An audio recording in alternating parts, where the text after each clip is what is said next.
Hi, everyone. Happy Tuesday. Well, I got to tell you guys, it's been a stressful week for a lot of people, myself included, and I think Howard included today. But I got to tell you, one of the things that I heard loud and clear from many of you is that you wanted to have a live stream with Dr. Howard as soon as possible to help us unpack everything that has happened in the last week because it is a lot. So if you are new and you have not seen one of my many live streams with Dr. Howard, let me just introduce him really quickly. Dr. Howard Asher is a licensed psychotherapist in California with a clinical practice in the Los Angeles area. He is also the author of A Loose Grip, which actually Howard's been telling a lot of his friends predicted exactly what we've seen in the last week. So if you have not checked out Howard's book, there it is. He's got it ready to go. This is a perfect time to do it. I'll have all of Howard's information linked in the description below. But Howard, welcome back to the channel. Yeah, we need to do this, don't we? Yes, if there was ever a time. We all need to do this. By the way, this book by you is a must read. Just so this isn't a shameless shrill for me. I mean that there are things here about how to understand yourself, how to relate to other people. It's totally relevant, so that needs to be mentioned too. Thank you, Howard. And I'm almost tearing up over here because I literally, he really did just to surprise me. Just said I had no idea Howard read my book, and I had no idea Howard even had my book. So thank you for that, Howard. Absolutely. So how do you want to dive in?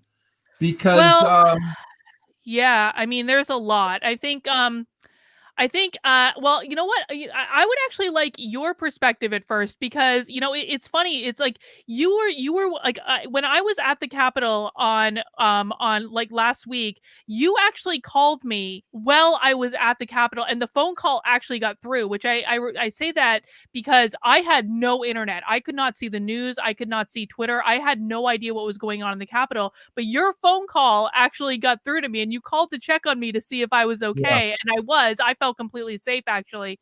So maybe we could just start there. Like, what were your thoughts when you saw this event unfolding?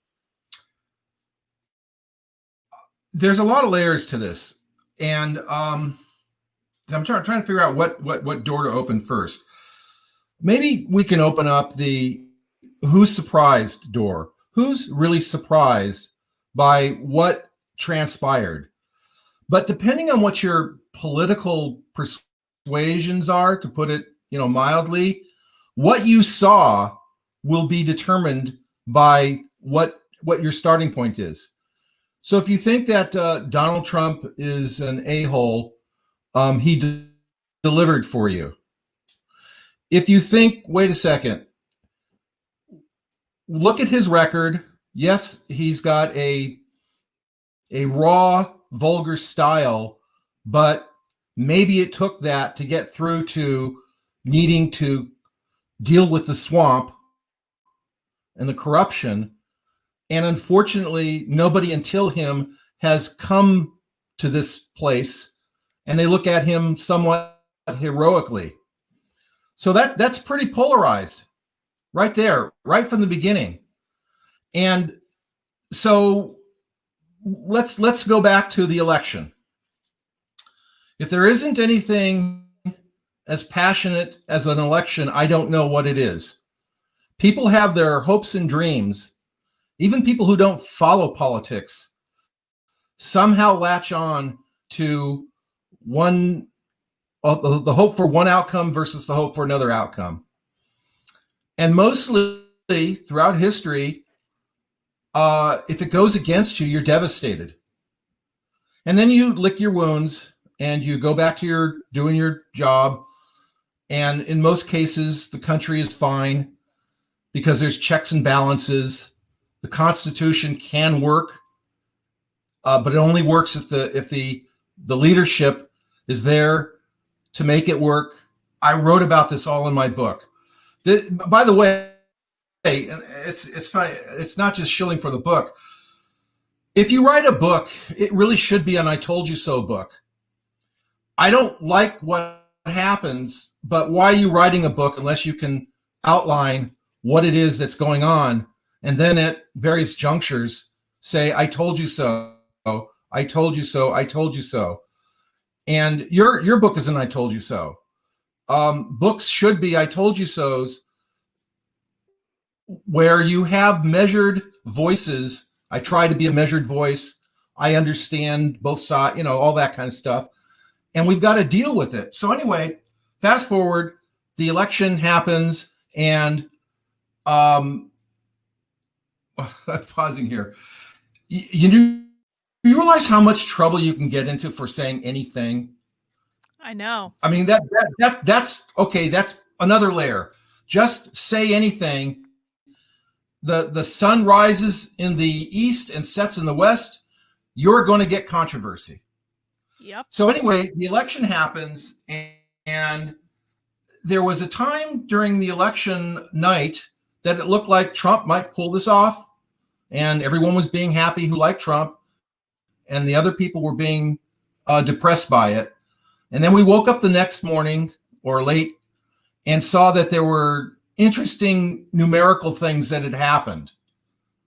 Is it okay if I put it that way? I don't.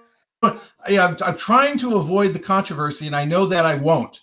But interesting numerical things happened that if you're predisposed to like Trump and say, whatever you think of him, I'm glad he was president, or you think this guy is the biggest horrible a-hole there ever was, you will look at those numbers and you'll either say, yeah, something happened there, there's fraud, or you'll say, those people are crazy. Why wouldn't they be crazy? They like Trump. They're already canceled for liking Trump. And another fast forward, that's actually what's happening. Are there resolutions to have all the Republicans removed from office? Yeah. Is that something that's happening? That is the real thing. They're also actively being defunded by so many major corporations are directly pulling funding from these politicians who were following a perfectly legal constitutional process.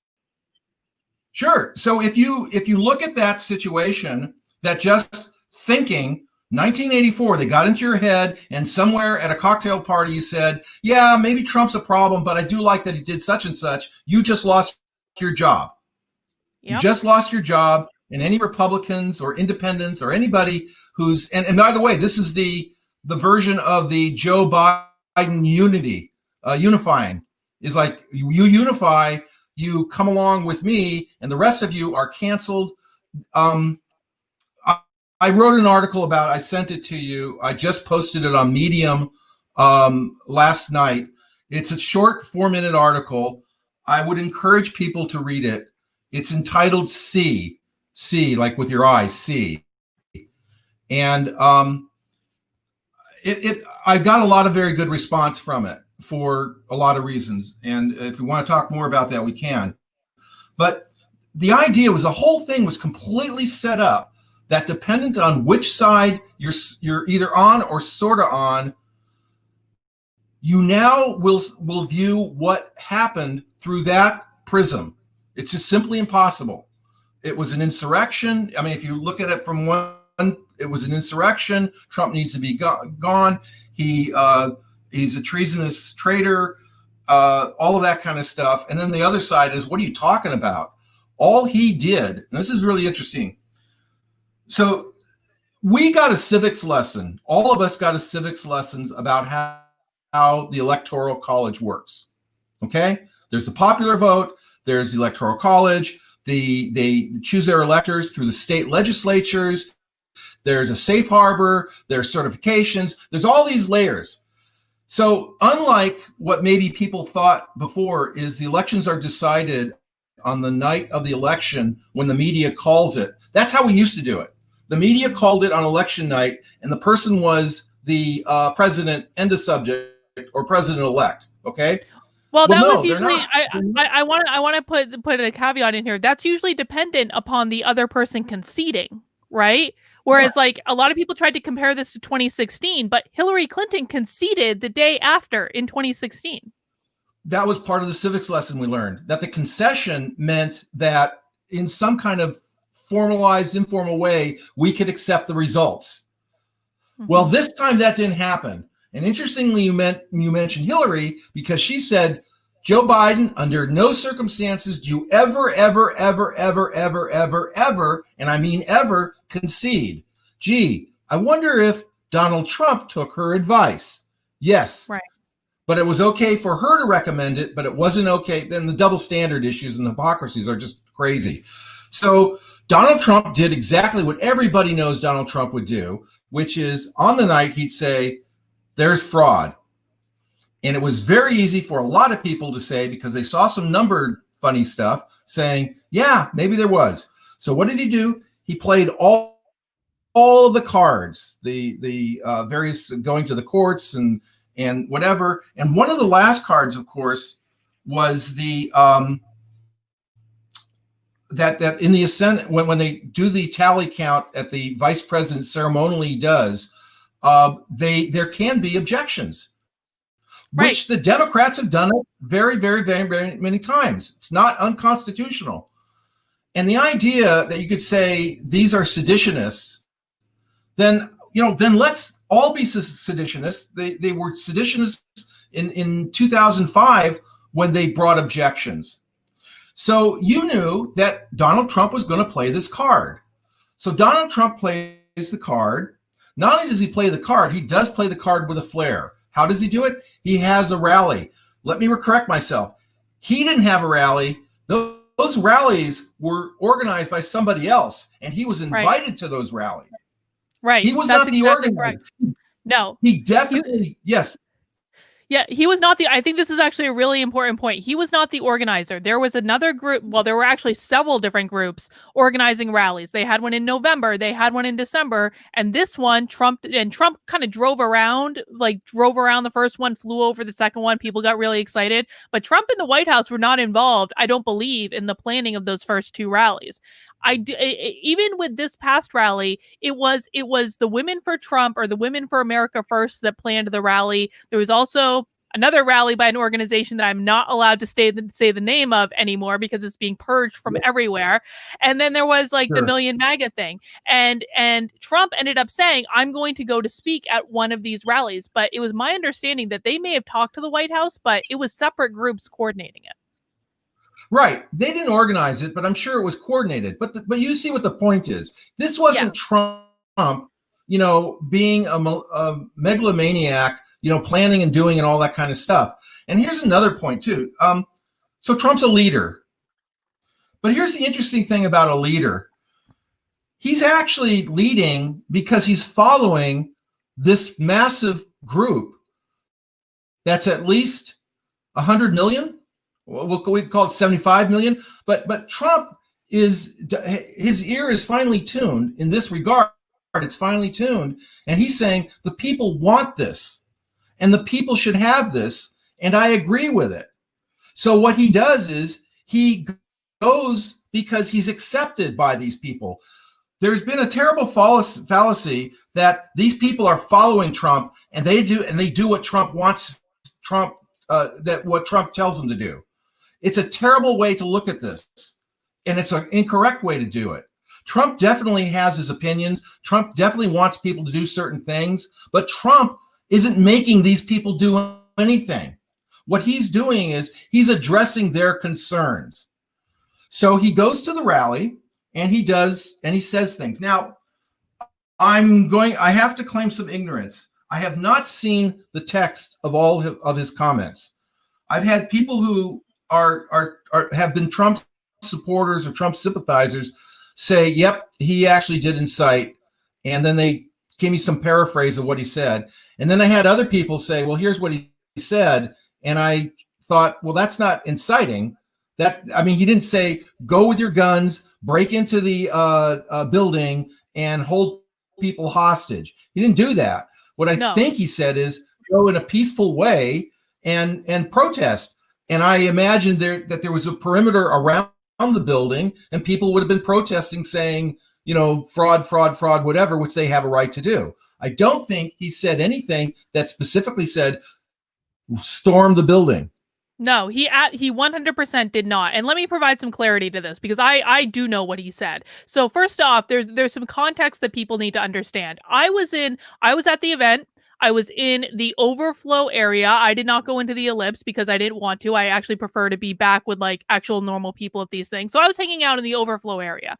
You could not hear a word Trump said you couldn't hear any of the speakers. The sound was absolutely horrible. And the vast majority of the people at the event were in the overflow area. They were not in the ellipse. And I think that this is really important context because how could Trump have incited all these people if they could not hear what he said? And I bring this up specifically because I didn't even stay for Trump's speech. I went actually back to my hotel to watch Trump's speech on my computer because the sound was so bad at the event that I could not hear what he was saying at all.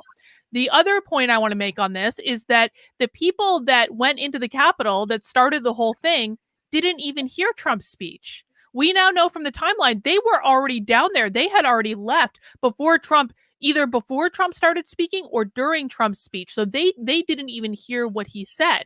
The next thing I want to say is that the reason I went to the Capitol, and I think a lot of other people went to the Capitol as well, is that there was supposed to be a permitted event where additional speakers were going to speak at the Capitol. It was permitted. They were working with Capitol Police. It was just like any other rally. And so I think that the vast majority of people at that event were there because there was supposed to be another rally. There were like 3 rallies planned. The first was on Friday. The second was the one that Trump spoke at. And the third was supposed to be at the Capitol. And that's why most of the people were there. Yeah. That's an important clarification. And so I'm watching this play out, and then I get a call, and I was doing some work while I was watching, so I wasn't completely focused on it. And I get a call like, "Hey, do you see what's going on TV?" And what I saw so far was just people gathering around, and it took a little time before I saw the bad stuff. And I go, "Okay, that's not good." I did what everybody is supposed to do who thinks like us. You we looked at it, I go, that's yeah. And so I go, okay, and I go, that's not going to play out really well. I've got some analogies, movie analogies, maybe tell later. But anyway, another fast forward. So the whole thing plays out horrifically, and I thought, okay, this is going to be marked as a very, very low point. And by the way, it is for certain reasons, but not for the other reasons that a lot of people would say. So Trump comes out. What's that? Yeah, I just want to add one more point because I actually think this is an interesting point because when I was actually at the Capitol and I didn't see any violence at the Capitol. I had no idea that the violence was even going on until I got back to my hotel room and I saw it later. But even when I was at the Capitol and what I saw was just a massive sea of people who were there peacefully, who were shouting, who were chanting, who were waving their flags. And I was sitting there going like, this is like not like I felt completely safe. And the reason I bring that up is as I was sitting there watching this happen at the Capitol, even I was thinking, I was like, this is going to play horribly in the media. They are going to completely distort what's going on here. And I thought that before I even knew what was going on. Well, that again, another very important part of the complexity. There were segments of the Capitol building where the police, the security there was, I think, saying hello to the people who saying we want to come in and doing selfies and all that. So there were sections going like that, which were going to get, like you said, get played out really well. But then there was other sections where you got the hardcore, rioting going on. So there were segments where one hand didn't know what the other was doing, and so like if a news reporter came to a person where the segment was relatively peaceful and said, "Hey, what do you think about the riots?" And they said, "What riots? There's no riots." And so they come off like they're deniers. Well, they're not deniers. They can't see the other part of the building. And so the news, like it does, took advantage of all those dramatic flashpoints. And so as this thing's playing out, I go, this is not going to go well. This is not going to go well. So another fast forward, Trump makes, I think he could have made a stronger comment about go home. I even thought he missed an opportunity to actually go physically. I know the Secret Service wouldn't want him to do that, but to physically go to the steps and say, go home. I mean, that was sort of my, a dramatic, movie moment where if Trump could have done that and he walked back to his own Secret Service and said, this is not what I was talking about, and you know it, and shame on you, and go home. I'm basically putting his life in some danger, but I was hoping he might do something like that. He didn't do that. He put out a statement saying, this is really bad, go home, go in peace and all that. And I knew that it was going to be reported as pretty lame, what he said. Then the following day, guess what he does? He says, there's going to be a new administration, and I'm going to make the organization go as seamlessly as that transition as seamlessly as possible. Well, what do you know about that? Trump basically played all of his cards, and at the end of every card that he knew was the end of the road for playing it out this way, he now will be a private citizen. If he wants to run again, that's another thing. In other words, he just went like that. In other words, you didn't have to drag him out of the building like Al Pacino in Scarface. You didn't have to do, that's what they wanted to happen. They wanted him to be completely humiliated. And I'll tell you what he's guilty of doing. He's guilty of identifying that there's a problem with our governance, the way our leadership manages its responsibility according to the Constitution. And he pointed it out. And he played every card up until there was no more cards to play. And at that point, he said, and he didn't concede. He didn't concede the election. He just said there's going to be a new administration. He's not going to get credit for that. What the other side is going to say is he caused all of this. And Ben Shapiro puts it a really good way. He said, Trump is not the murderer. He's the coroner. He's the person who saw the murder going on. He came there. He announced what the person is dying of, or what the person, why they died and what happened. And of course, he's getting excoriated by the other side because they go through those filters. So that's my quick analysis of what happened that day. Mm-hmm.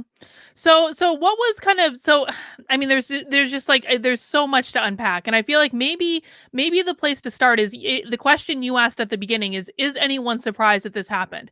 I was absolutely not surprised that it happened at all. I mean, and my position on this is that Trump supporters have been emotionally abused for the past 5 years by every major institution in this country, not to mention their own friends and family, over and over and over again, called every name in the book. They've been canceled, they've been censored, they've been fired from their jobs. Most of them were afraid to even leave their house wearing a MAGA hat unless they were going to a Trump rally. That is the only time they would bust out their red MAGA hat, when they could be around their people who understood them. When you do this to an entire population for years and years and years and years and years, they are going to reach a breaking point at some point. And I have never been, with the exception of the Capitol, I have never been to a Trump event that was not completely peaceful. But people have a breaking point. And I also think there's another added thing in this, is that I think that the media is responsible for spinning up the left and convincing them that all Trump supporters are dangerous, violent human beings. I think the social media companies are responsible for not taking responsibility for what their technology does to people, with forcing them into echo chambers. And I'm sorry, I have to say, there are influencers on the right, and I'm going to say Lin Wood is one of them, I'm going to say Ali Alexander is one of them, that have been spinning people up with these ridiculous conspiracy theories for years. But it got really bad after the election. And I know that this is not a popular opinion, and I've hesitated to say it out loud, but I'm going to say it out loud right now. I believe that it is a good thing, actually, that Parler is on a little bit of a break. I want them to come back. I want them to be okay.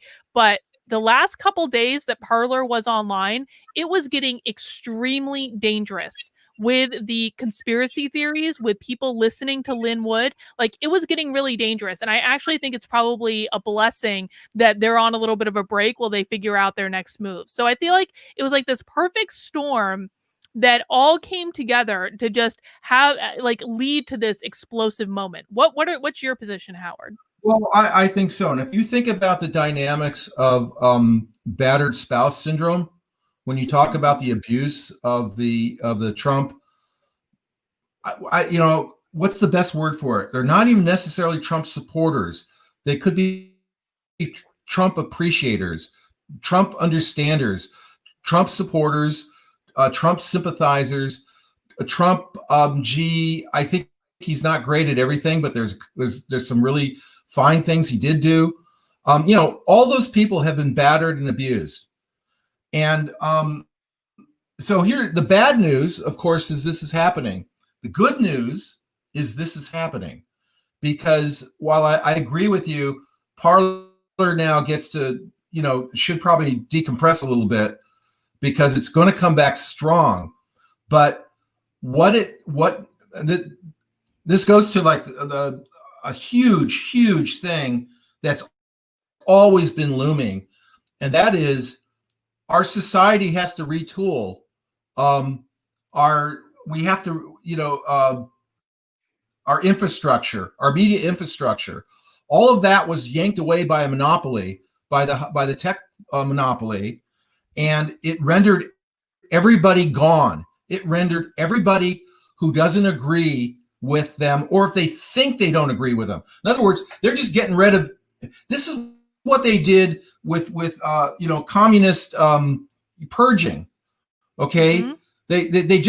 It was better to get rid of even people who had nothing to do with it, as what Stalin said. To make an omelet, you got to break a few eggs.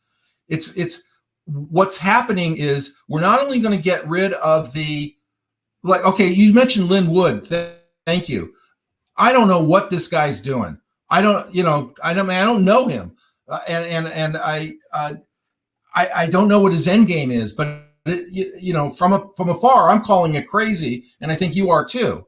So yes. So he's not helping the cause. But of course, the other side, who are anti-Trumper movements, would say, "Oh, look, there's your Lin Wood." No, Lin Wood isn't ours. Which is like any movement. There are people, who believed in the Black Lives sentiment, not the organization, but the sentiment, who shouldn't be lumped in with rioters. There were people who believed there are certain things that need to be looked at racially and improved. They shouldn't be lumped in with the people who are throwing bricks through windows. So of course it should go both ways. But right now, this is a heavy importance on you. You have a little bit of a piece of people who, right-mindedly are trying to move forward in all the positive ways imaginable. And this is a platform. It's compared to Twitter, it doesn't exist. but realistically, these are the kinds of things that are actually going to rebuild the country if it gets rebuilt to go in the direction that you and I would think the majority of your followers would want to go to. And it's up to us now to rebuild the infrastructure, the banking system. They're going to debank people. They're going to the no-fly issues. You won't be able to run for office. There won't be servers. Here's the thing. I knew this before Trump was elected. Okay? It wasn't screaming at us, but it was there. And if you said anything about it, you came off like you're a lunatic and paranoid. Okay?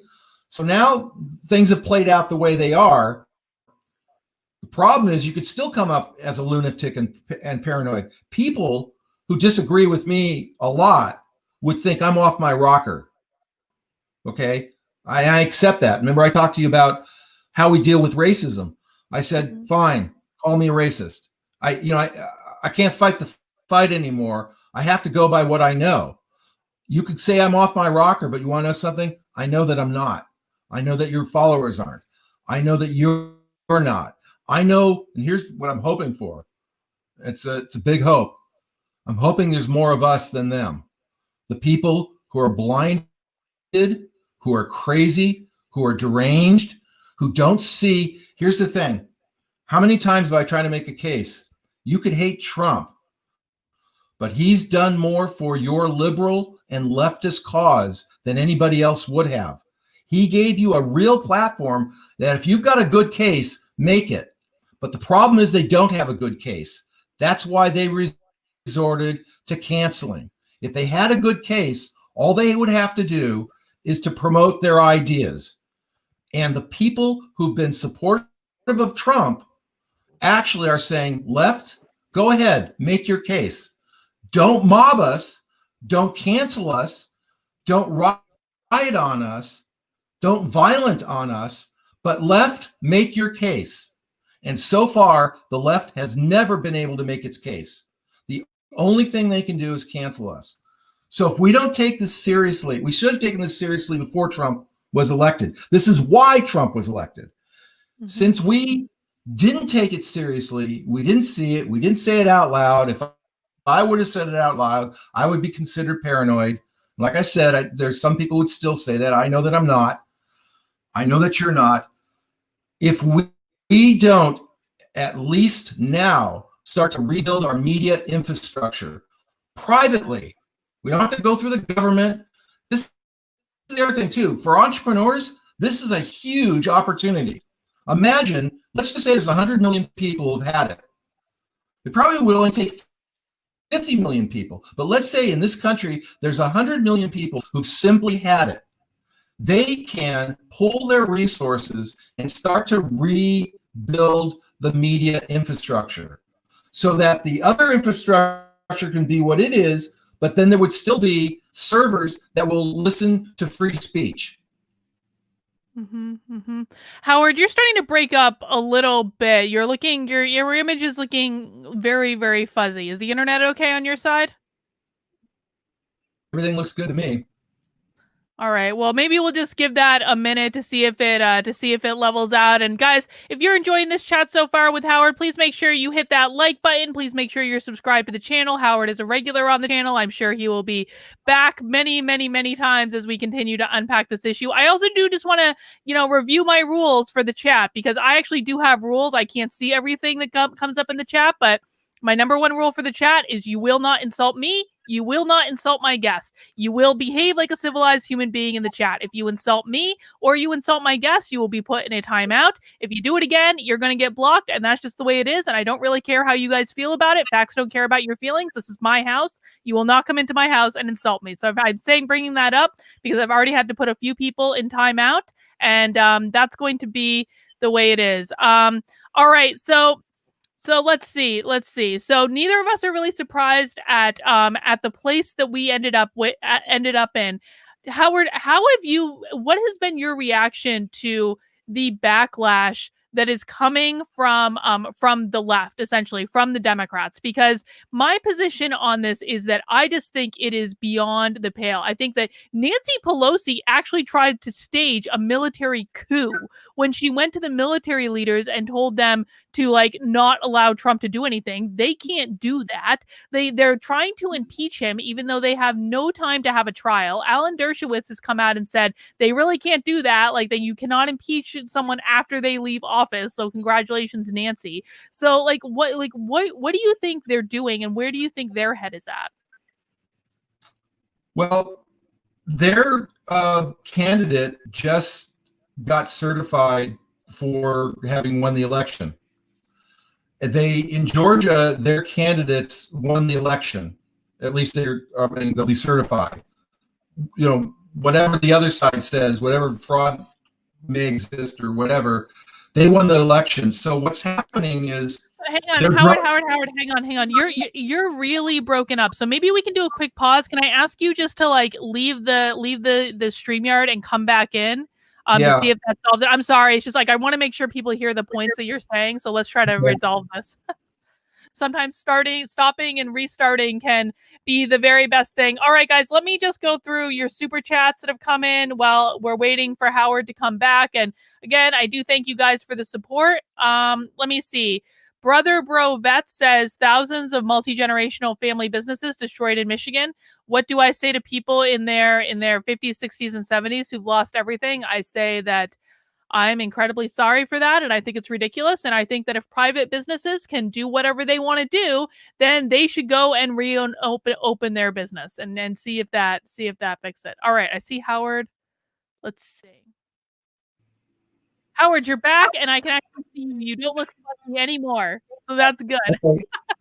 On my end, you froze up a little bit, but very little. I can see you and hear you. Was it really cracking up on your side? It's cracking up a little bit. It's even cracking up a little bit now. So I don't know if it's the Wi-Fi or what is going on, guys. And I apologize. This is just what happens when we do live conversations. But maybe we. Here's what I'd like to do.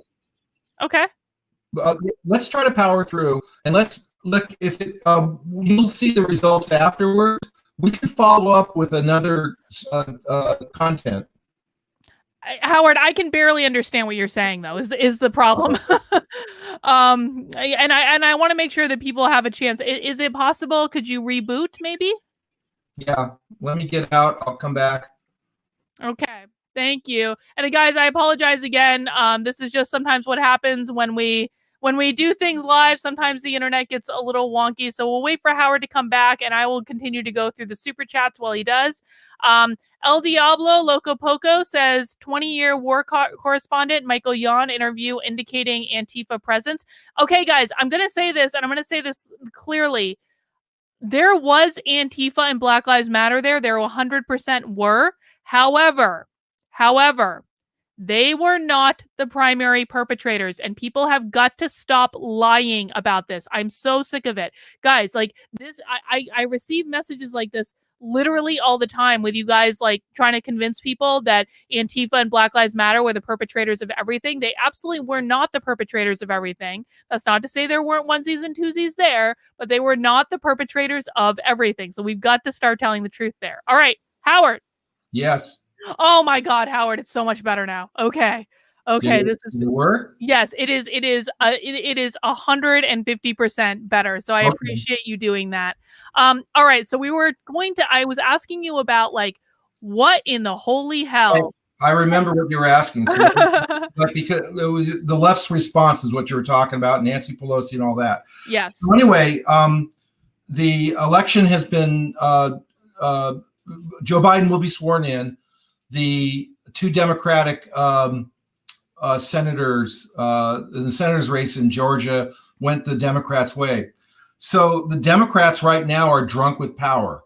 Okay, they got the Senate. They got it's a little more complicated than that. They're talking about Joe Manchin stuff, and like maybe they didn't win what they think they won, and they don't. I think they didn't. Sometimes. I'm trying to stay focused here, but sometimes you can win the battle or win the thing and lose a lot more for what it took you to win. Mm-hmm. You do not have the confidence of the American people now.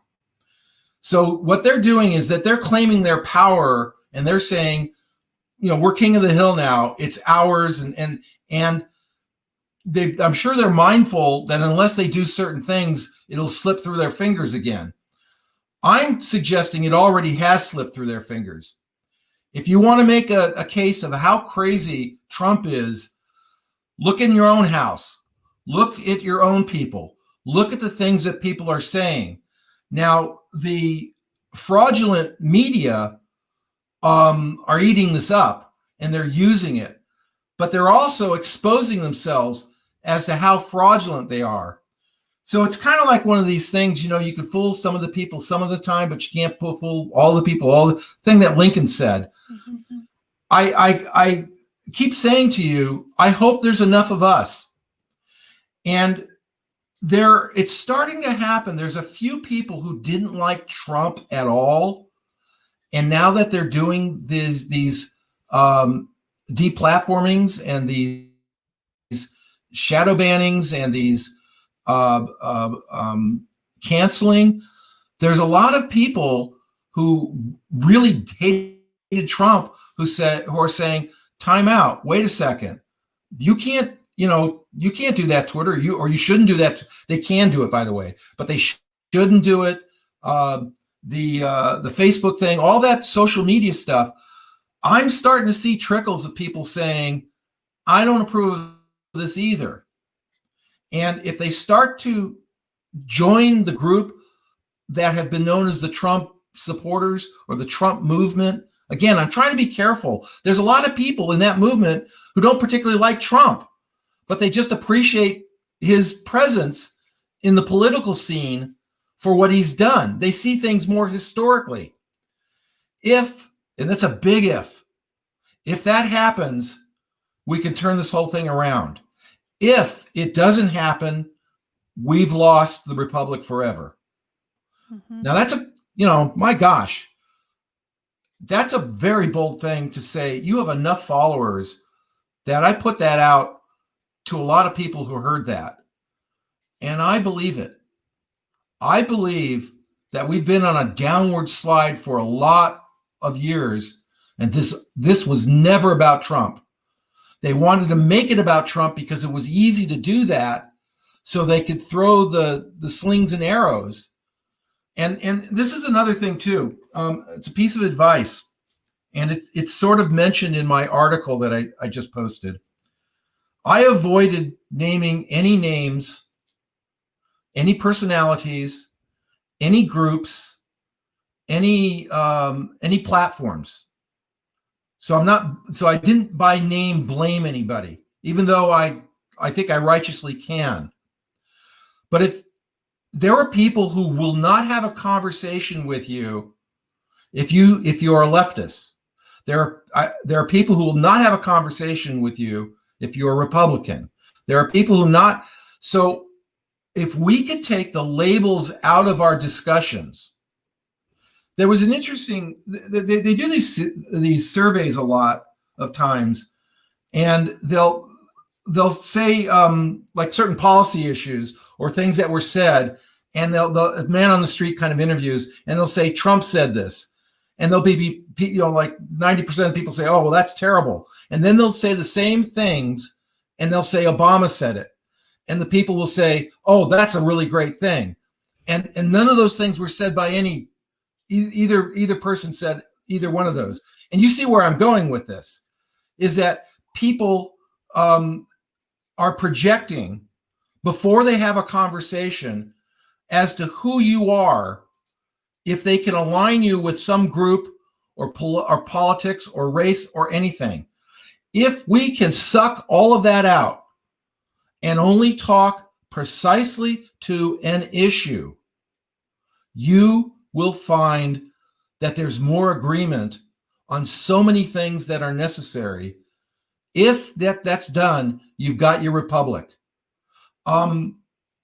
George Washington was very, very much against political parties. George Washington, we know, was unanimously elected president.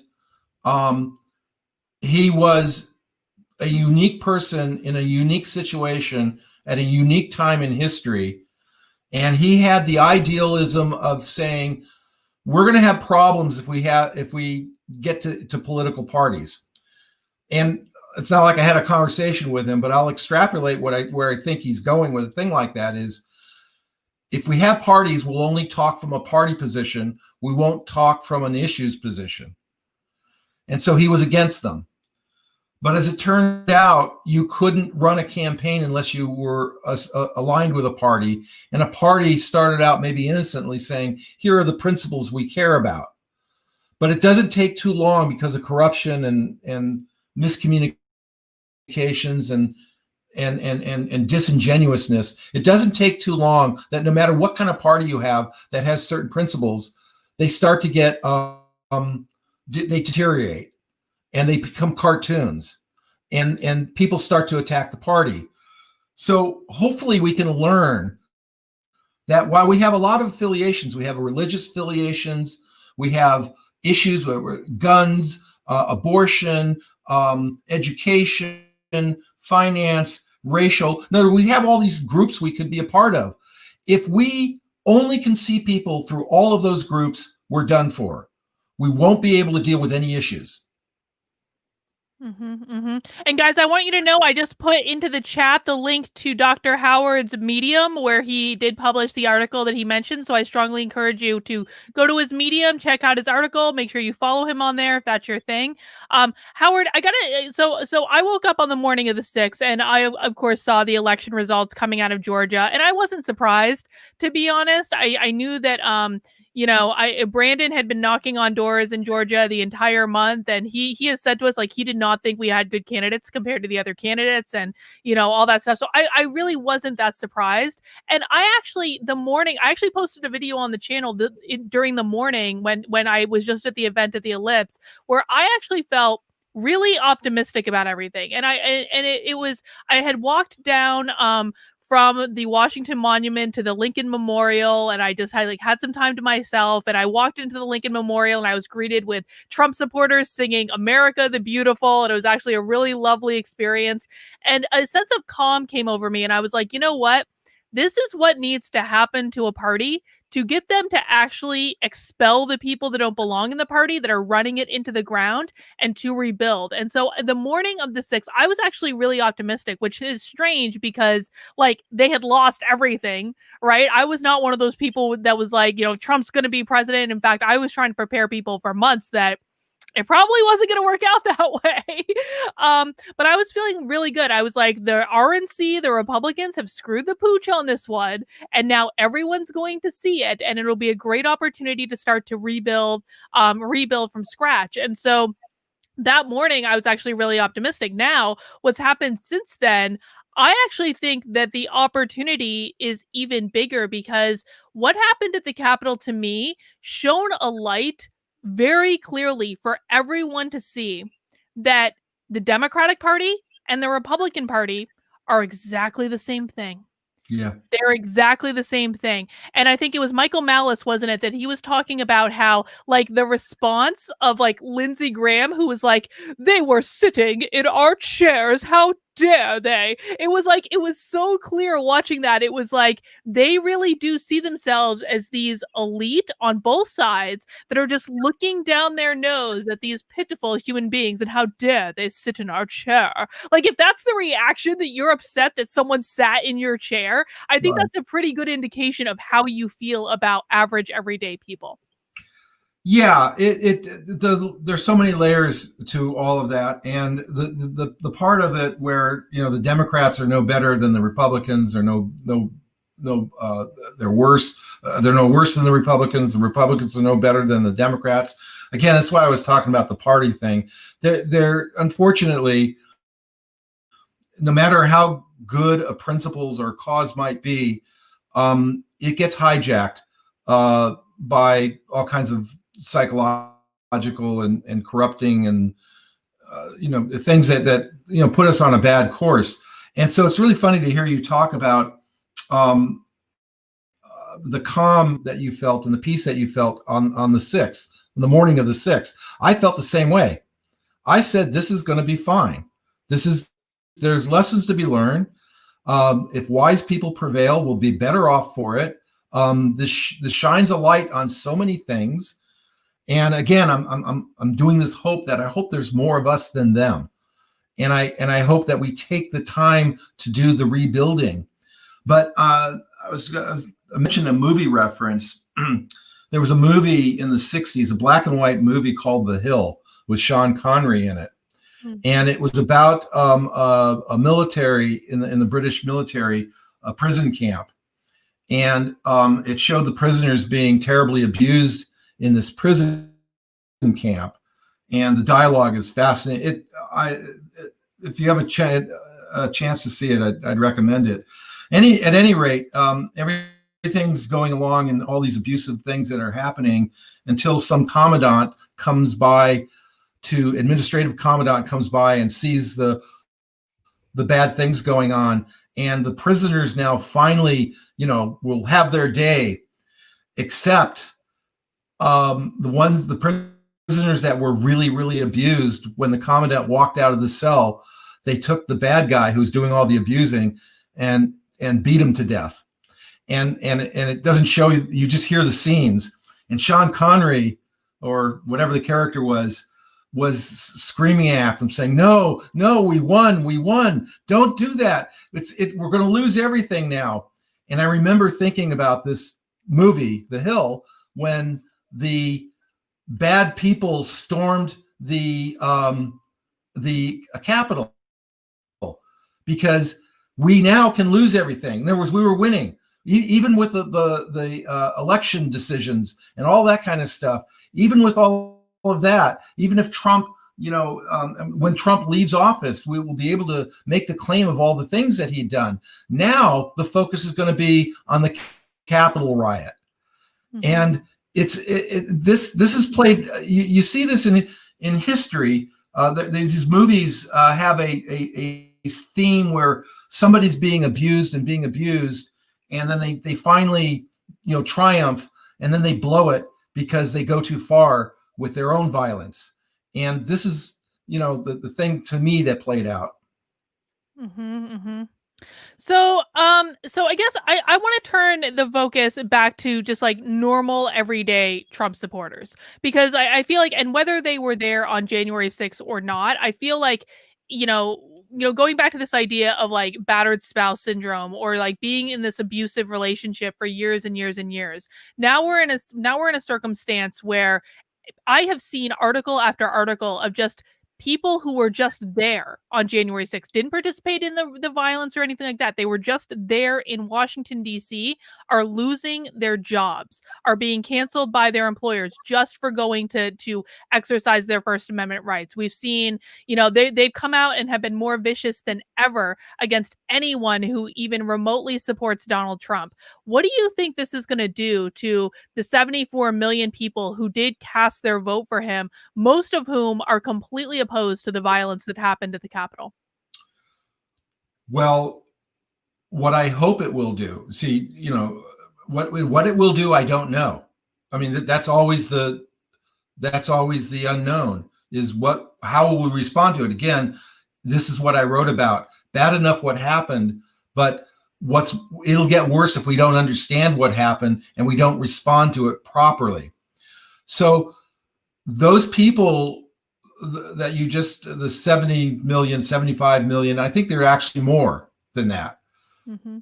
Those people have an opportunity to use this by elevating their voices. I don't mean make it louder. They not only have to elevate their voices, they have to learn how to speak so they can be heard, and they need to be on point with what they're trying to express.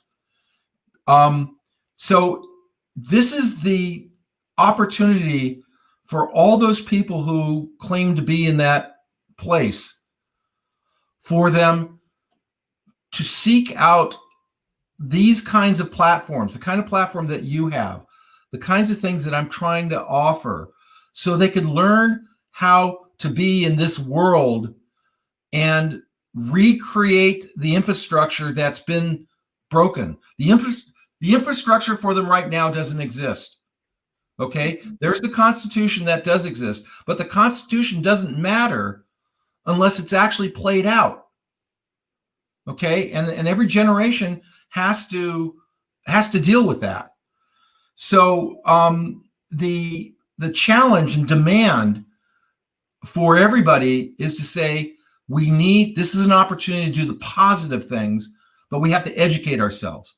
And when we speak, we can't be crazed. We have to be really sensible.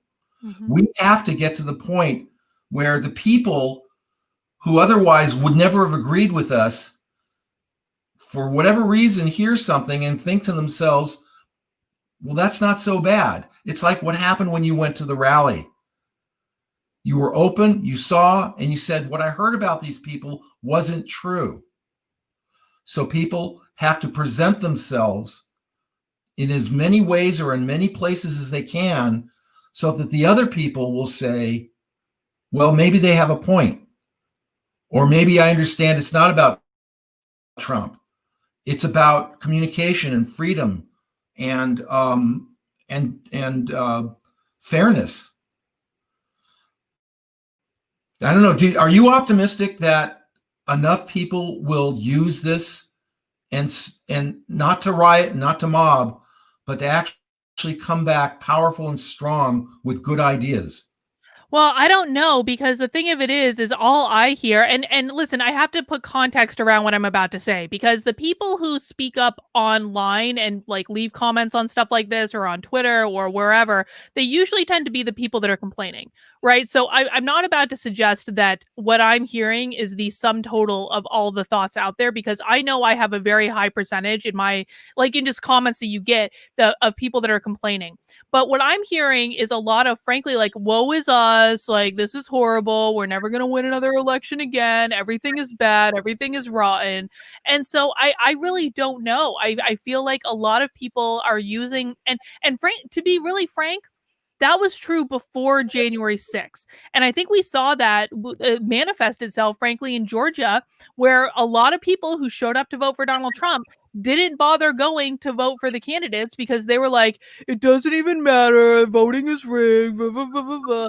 And so, what I tend to see on the right is, frankly, a lot of self sabotage, a lot of bad attitudes, and nothing is good, and the world is against us, and we are the victims. And I think it's ironic, quite frankly, because they're the ones who are always saying, like, the left just acts like victims all the time. Well, the right does too.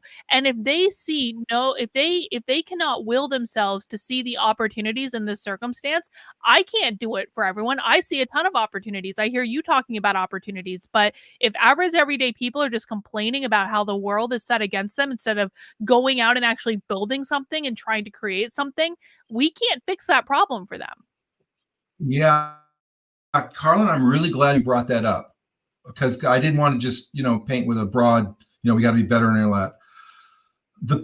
The people who are saying, woe is me, there's no point, why bother? I now consider them the worst part of the problem. I consider people who do that even worse than the left that's doing the canceling. And the reason is because they're not seeing the opportunity that's now presented. And if they don't take advantage of the opportunity, then they don't deserve to see the changes that they want to see. Mm-hmm. If I were to identify what the worst problems are, I never thought the worst problem was coming from the left. I was always concerned about the self-sabotage that comes from the right. Oh, I agree. Yeah, I 100% agree. Yeah. Sure. And shame on them more than shame on the left. The left is just the left.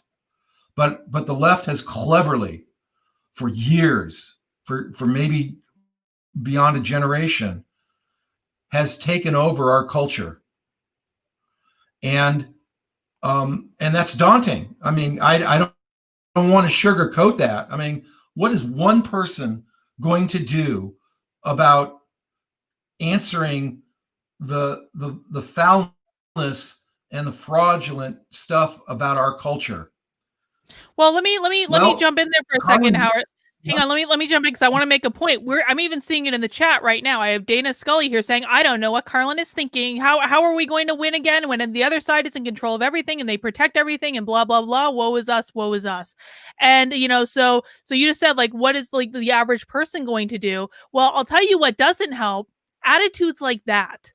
Attitudes like that right now, 674 other people are seeing that comment, and the attitudes like that can easily influence 600 plus other people to be, woe is me, that person's right, everything is bad, everything is horrible. So, I mean, you may not feel like you have enough power to affect change for as one person, but you absolutely are wrong. You can affect change for good or you can affect change for bad, and you have to make that choice.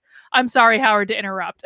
No, well, no, I'm with you, and frankly, you're highlighting what I'm getting at. It's really interesting. I think I said moments ago, this is a huge financial opportunity for an entrepreneur. If you think of the market that exists for people who are saying, this isn't right, I can't support this anymore, everything is corrupt, and I've got money to spend.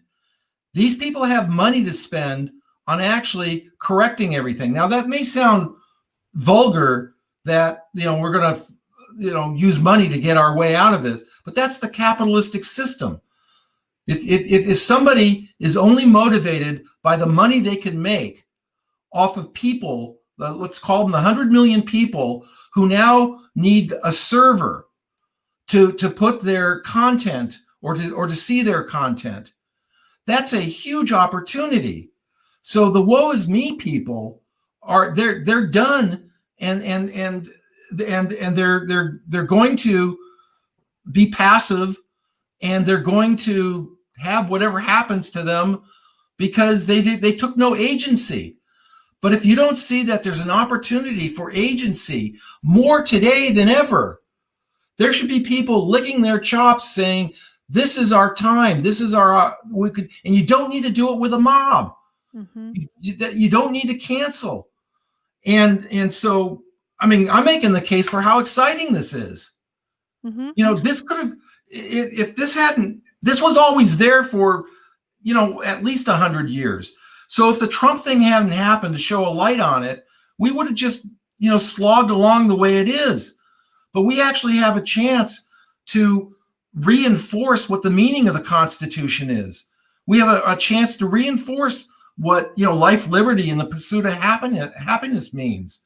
And that's what I see about what's happening. Now, if you can't see that, then you're going to be depressed, and you can't be a part of any movement. And this is what's really interesting. I usually avoid being part of movement. It's going to have to take a movement, because you can't do it by yourself. Mm-hmm. You have to find other like-minded people. And if you aren't an example of how people can be uplifted during this time, and I'm suggesting you should be, and you are, a huge example of what you can do, then there isn't any hope. If they can't see that, you can't make people see stuff. And that was the title of my article. It was called See. If they can't see it, it won't happen. Yeah. Yeah. So here's my position on the craziness that's happening now, and I want to get you to respond to it. I think that trying to impeach Donald Trump again, or trying to get him removed from office, is the worst possible thing that the Democrats could be pursuing if they have any desire to actually do good for the country. Because what they're going to do is they're just going to piss off an awful lot of people. One of the things I thought was so interesting, Howard, was Rasmussen, I believe, actually found that Trump's approval rating after the Capitol has gone up. It's gone up. Twitter lost billions of dollars in market value yesterday for banning Trump. There is backlash from world leaders on big tech for what they're doing. And I think that one of the biggest mistakes that the Democrats can make, and they do it every single time, is they're trying to overplay their hand. And I think you said this earlier, but they're only interested in humiliating Donald Trump. Now, I don't think they're going to be successful in that. I think Trump is like probably to the point where like he's like, well, what else is new? They've been doing this to me for 4 years, right? So they're not going to be successful in their goal of humiliating Donald Trump. They're going to piss off millions of people in the process. And guess what? A lot of those people that they're really pissing off, they're former military. They own a lot of guns. And a lot of them are kind of like, I'm going to say, LARPing on this American Revolution concept. And they scream 1776 and all that. And I think that in trying to go after Donald Trump again when he has now 8 days left in office is only going to lead to a civil war at some point. And that's really what I'm afraid of. What's your perspective here? Absolutely, and just dovetailing on what I was saying about those people who are forlorn and they really shouldn't be. What you just said is another reason why they shouldn't be. The party, the Democrats, the side that won are poor losers, are poor winners. Excuse me. I want to repeat that. They're poor winners. Okay. And they want their blood now because that's really all they wanted. There wasn't anything that they were winning anyway. Biden doesn't stand for anything. It was just to be against Trump. And so, that card played out. They're going to discover there was a part of I'm sorry. There was a part of me that was really pleased that they will now take office. One of those things like, okay, it's all yours now. Okay, we could breathe. We could stand aside and watch what you guys do. And I don't think it's going to be a pretty picture. I don't either. The impeachment is absolutely absurd. And Clyburn was talking about doing proceedings 100 days after he was out of office. It was I don't know a lot. Yeah, right. They don't have any standing, so because the only reason for impeachment is to convict, to remove. If they're removed, if they're not in office, there's no reason for an impeachment. But the general public doesn't know that, and they think they've got the high ground. They're drunk with power that I really think they don't have. And so they're flexing their muscles a million different ways. They're embarrassing themselves hugely. They're as crazy gets. And I'm asking everybody just to watch this. Don't watch through the prism of your own projections. Just watch what's being played out. If you do that, we really have a good chance of regaining our sanity, because right now our country is there's too many crazy people in it, and it's not sustainable. But there's people like you, there's people like me, there's people like your followers, and there's people that there's a lot of us. Now we're being blocked because of the platforms. They're going down. Do you know there were surveys done that a poll done where people were asked if they knew about the Hunter Biden stuff that was going on with China, how would they have voted? And they originally voted for Biden, but if they had known that, they would have voted for Trump. Mm-hmm. Now, I can imagine that there's a lot of information that never got to people, that had it got to those people, Trump, people are already saying he won. You just didn't get there was a fraudulent tally of the vote. But even in those circumstances, if the public had known more about what was going on or had access to more news, Biden wouldn't have had a prayer to ever win. Well, it's funny that you say that, because I literally just saw a tweet. I don't remember if it was from it was from some blue check on Twitter. So I don't know if they were a journalist or what, but they said something to the effect of, I didn't vote for Biden for him to implement universal health care. And if I had known that's what he was doing, I wouldn't have voted that way. And I was like, where were you? Like, where were you? They were not unclear about what their plans were. And when you tell people who you are, and you're not listening, like, it's your own fault. So I understand the Hunter Biden stuff, because the Hunter Biden stuff was very suppressed in the media. It was only like people like you and me that really knew what was going on and the extent of it and why it was bad that they were suppressing it. But I also look at some of just like these average everyday questions and I'm like, did you not watch the debates? Did you not listen to anything that Kamala Harris and Joe Biden said? Like, how did you get this idea that they weren't going to do universal health care? I don't know. I can't tell you how many look, in my world, I am surrounded by woke people. I told you this before. There's way more woke people in my day-to-day living than ever, than on the other side.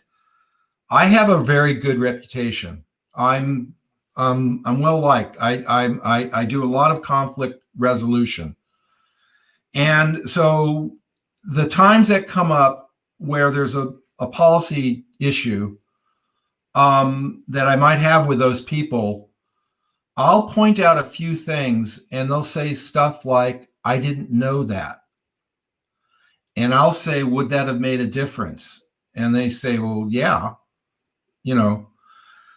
and then I sort of walk away from the specific policy thing we're talking about, and I go to the bigger issue. And this is me proselytizing a little bit.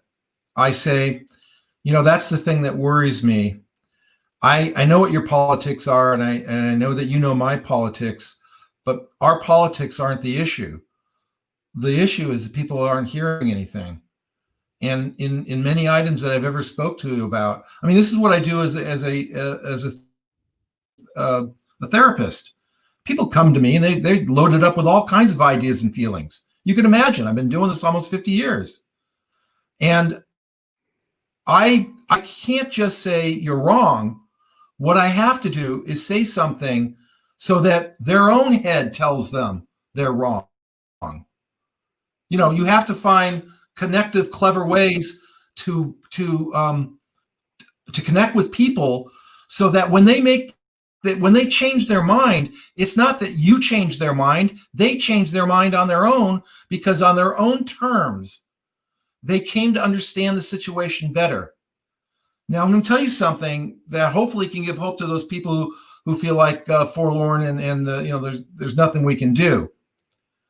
If they had any idea the number of the people who would claim to be in the woke, liberal, Democrat, Biden voting camp, if they knew how many of those people that if you could have a one-to-one discussion with would say, I didn't know that, and that makes a difference, they wouldn't be so much feeling that nothing can be done.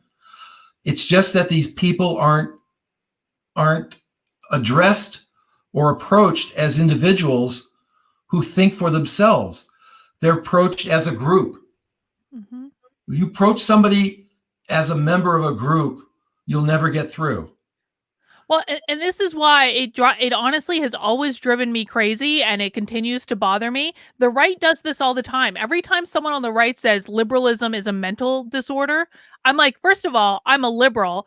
Trump is actually more liberal than Joe Biden, P.S. Secondly, when you classify everyone, and I hear this all the time, Howard, I'm like, every time I say something that people don't agree with, they're like, you're still a Democrat. And I'm like, you know what? Like, when you're classifying everyone that believes a certain thing in one way and making assumptions about them based on this one thing, you're doing exactly what the left is doing with identity politics when they see someone of a certain race or gender or sexual orientation, and they make all sorts of assumptions about them based on one factor. The right is absolutely doing it too. It drives me insane. It's a huge point. I mean, if anyone can get anything from this discussion, and I hope they get a lot of things from this discussion, if they start this discussion from a classification perspective, they've lost the argument. They're done. There is no discussion once you get into the labeling. There are ways, obviously, to discuss characteristics and groups of things and sets, and there's ways of doing that. I don't have a lot of confidence that the average person who doesn't think these things through understands group dynamics the way that they should. I guess I'm saying there's a sort of a mass ignorance about group dynamics, and which is disturbing because we do things mostly on group dynamics. So we've got people driving the truck who don't know how to drive a truck. I mean, I deal with group dynamics all the time. I have to. You've done it. You work with a group as a business. You go there's a consultant there. So there's obviously some kind of a group, but if you only stick with them as a group and don't understand the individuals who are in that group, you're not doing them any service. And I know you know these principles. After all, you can read it in your book.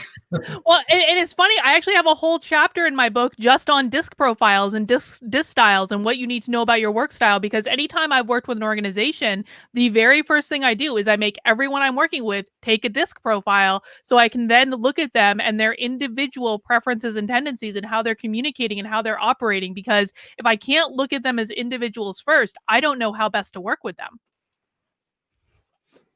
Yeah, and if you can learn this skill to understand group dynamics with a lot more complexity than is played out in the cartoonish, media world. If you can do that, if you approach people not as a group but as an individual, you find that there is so much overlap and agreement about basic things. It's just amazing. But once you align with the group, then you have to align with some kind of position, and then frankly, all bets are off. So I'm trying to encourage people, don't be despaired. There's a huge opportunity here, like never before, that makes me excited. What's scary is the opportunity is so ripe, it's just as ripe that we'll miss it and lose everything. In other words, the stakes are huge. That's what makes me nervous. It's just that there's so much to lose if we don't play our cards right.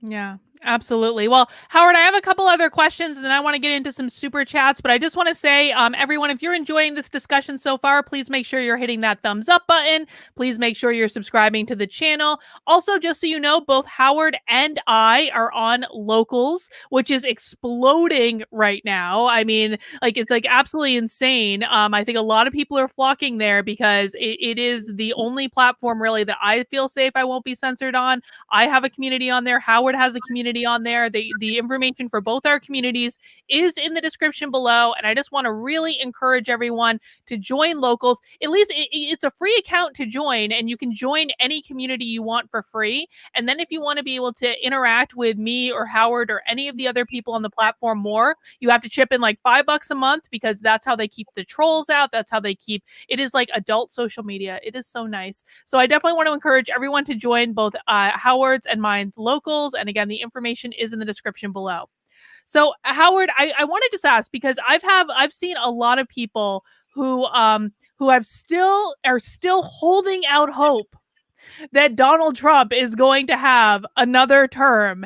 And I feel like I feel like I'm trying to be very gentle with them and say, I just don't think that's going to happen given where we are. So if there's anyone that's watching this, or they know people that are still kind of hanging on to this, what advice might you give them? Well, here's the advice. Why do they need Donald Trump to have another term? I right now in this moment, I'd like to see that. I'd like to see him come back in 24 and do it. The history and the drama of it alone, it intrigues the hell out of me that he might do that. Okay, and it might be a good idea. Later, it might still be a good idea. Later, it might not be a good idea. I really don't know. But here's where you can turn the best part of your understanding on this. Does it matter? And I would say right now it doesn't matter. What's gone on is bigger than Trump. We said that over and over and over again. If the only way you could have a positive view about the future is that Trump would be the champion of it exclusively, and nobody else could do in their way something just as important and dramatic, because something, there are people who could. I have Trump's not a perfect person by a long shot. And he was able to do that. Imagine you get somebody with even better qualities than him, who understood how to play the cards. So I think it's perfectly okay to be intrigued by the idea that he would, have another term, and that would be fascinating and interesting, and I'd like to see it. But it doesn't matter, because the point wasn't Trump. The point was, did we learn enough? Just remember, Trump is in his 70s. He's not going to be there forever. Who's going to be the younger person that does something even better and more than Trump did? And maybe Trump paved the way. I would give him credit for doing that kind of stuff. But the idea that unless we have Trump, we're screwed is it's false. Empowerment is really important. And Trump, in his way, empowered a lot of people. But the empowerment wasn't that it was in Trump. It was in that you're supposed to discover your own empowerment with this whole thing. And maybe just even be spiritual about this. If you require Trump to have to lead the way, then you haven't learned what Trump showed you. I think it's really funny that you put it that way, because I think it's so funny, because like when I was at the Capitol, and I said this to a couple people, and again, I said this before I knew what had happened in the building, so this was just based on my experience at the Capitol, but I said, like, I thought it was exquisitely beautiful to watch these little old ladies, many of whom were decked out in their finest fur because they were going to be outside in the cold all day. But these little old ladies who were so passionate about speaking up and having their voice heard, they were more passionate than a lot of the men there. And I was like, there is something compelling about this huge event, because there were tens of thousands of people at the Capitol that did not commit violence, that were there waving their flags and having a great time and sitting on the lawn and not doing anything of note. And some of the most passionate were people who had probably never done something like this before in their lives. And I thought that that was just a beautiful thing to behold, them stepping into that power that they always had. And maybe it took Donald Trump bringing it out in them. It was, but just the way you put it, why should those people go away just because Trump's out of the picture? Yeah. If worst case, Trump is now out of the picture, which I don't think he is. I think, there's other things to be done. I'd love to have a conversation with him for a lot of reasons. But as of now, if he's out of the picture, why do all those people have to go away with everything that they thought and felt and wanted and know that needed to be done? That's where the power was. The power was in those people, not in Trump. I agree. I guess I want to be forceful about it. Yeah, I don't want those people. Those people are wrong to say we need Trump to do this for us. And I think that's always been the big lesson. And that was what I thought was actually so great about January 6th. I didn't think it was going to change the outcome. I thought that, they were going to have their debate and they were going to present evidence, and maybe they had some big smoking gun that none of us had heard before. But considering the way the rest of this had gone, I didn't really think that was going to happen. But I thought a lot of people are going to show up, and they're going to show people that we're not going away. And that was what I went there for. And I think that, this point that it does not require Trump. I mean, Trump is one person, and if people are expecting one person to do all your dirty work for you, well, you probably don't really want it that bad if you aren't willing to speak up yourself. Right on. It's so important. And by the way, who I think would agree with this? I think Trump would agree with it. I think Trump would like nothing more that, and even for ego purposes, that he could have triggered in people the feeling to take charge for themselves and do that. I think Trump would be proud of that and happy if that happened. Now, I haven't talked with him. I don't know, but I just imagine that that's probably the way he would feel about it. I hope so. I mean, I think that one of the things that I think is so interesting about Trump is he does believe in the power of positive thinking. I think he naturally gravitates to looking at things in the best possible scenario rather than the worst possible scenario that the Democrats tend to frame absolutely everything as. And so I think he would look at the positive, and I would hope that he would want, I mean, I agree with you on that point. I think that he would want people to step in. Yeah. And so, I mean, these are exciting, positive times if we're smart enough and wise enough to take advantage of it. What do you think? How do you think that Trump should handle his last 8 days in office? I That's a great question because it's funny. It's not much time, but on every day, he actually can do things that could really reinforce a good legacy for him and better for the country. I had this fantasy that Trump might say, look, there's this talk that incited this riot. And I don't know if legally you can ask to be prosecuted. I think, imagine you're a person and you go to the court system and said, I'd like to be tried for the inciting a riot. Oh my God, that would be such a Trump move. Yeah. And so, and here's the thing. But here's, and in court, there's rules of evidence. And so you say, I'd like to be prosecuted, but on the stipulation that I'm prosecuted on my speech that I gave. In other words, not because you can go into a rabbit hole about, and emails and stuff like that. Based on the rules of evidence and the speech I gave on the day of the 6th, I would like to be prosecuted by the court for insurrection or inciting or whatever. And of course, they won't do it because I don't know there's a mechanism to do it. But all the better to even offer to do that. I think it's a bold move because what he's saying is, you know what? I've had it with the media for obvious reasons, and they said I did this. I'm willing to put myself under the scrutiny of a jury to decide whether or not I, incited it. And if I could be exonerated of that, then, then enough is enough. Okay. So that's one thing. The other thing is, I actually wonder how much work there is to do that needs to be done. Certain executive things that, there's all kinds of stuff that we don't know about that if it wasn't happening, there'd be a lot of trouble in the government.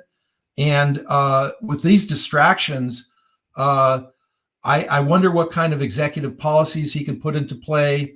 It's interesting.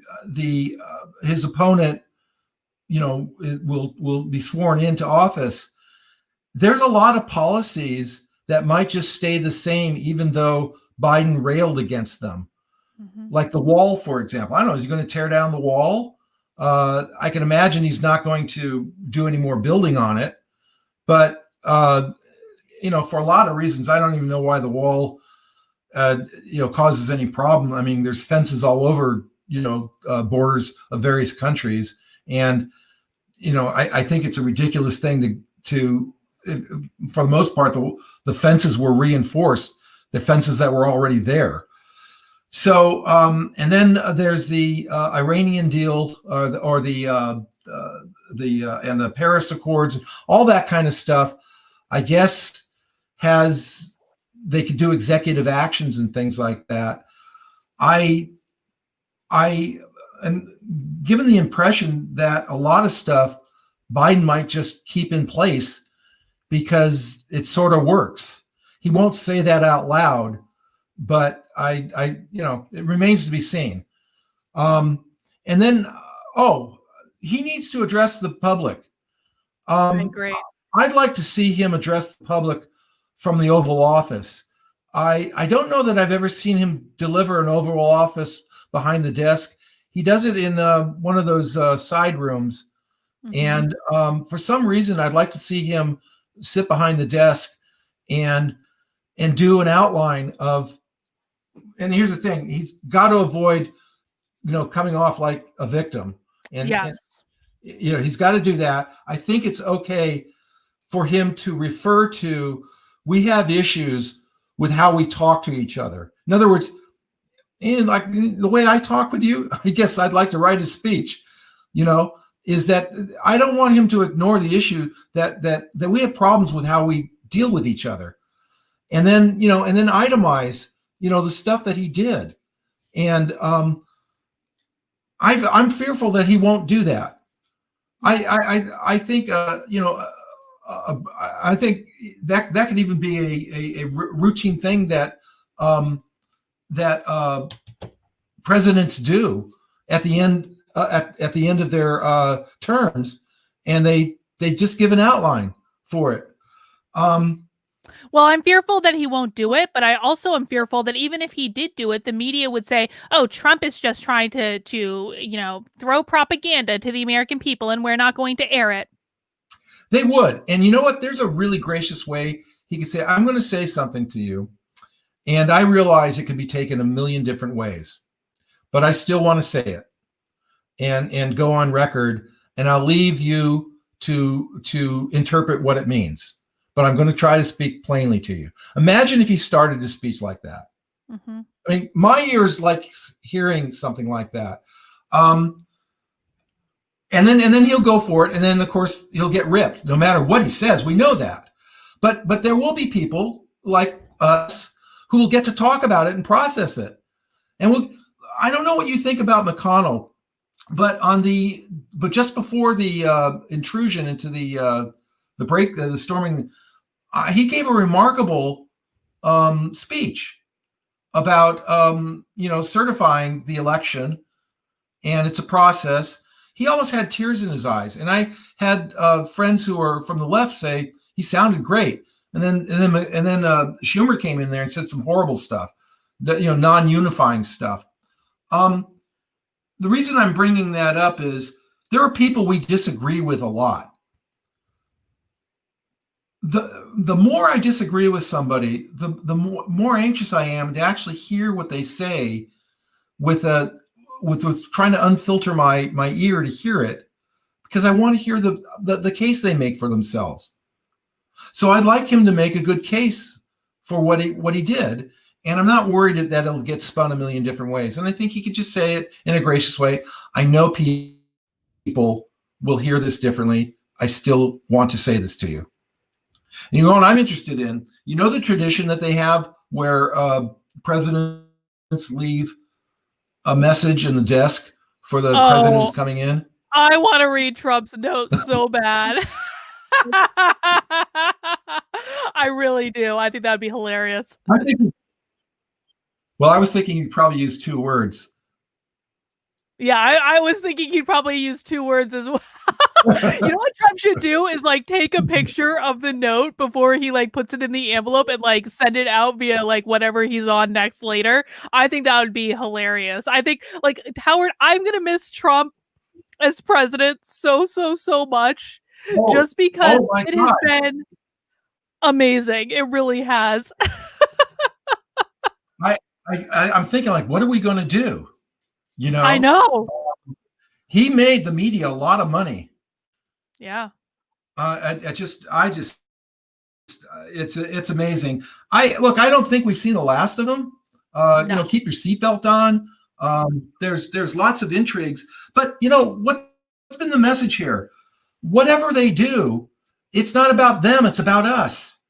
We were in a good position, and then the bad people, did that bad thing, and then all the focus became on the bad thing. So, we have to say that was a bad thing, but let us enumerate all the stuff that was going in the right direction. We still exist. Mm-hmm. Mm-hmm. And we don't have to go home and shut up and pretend that we didn't like Donald Trump, because my opinion on him hasn't changed. I think that he did a lot of really good things. I think that I loved that. I think what pisses the Democrats off most, and frankly, so a lot of the Republicans too, is that someone who was not part of their little club bested all of them. All of them. That's right. And you want to know something? They called him a buffoon and a clown and a this and a that. And I thought to myself, that makes it all the worse. You let a buffoon and a clown and a reality show person, they bested you in every single possible way. So now, and it's the only thing they've ever had, is to shut them up. That's all they have.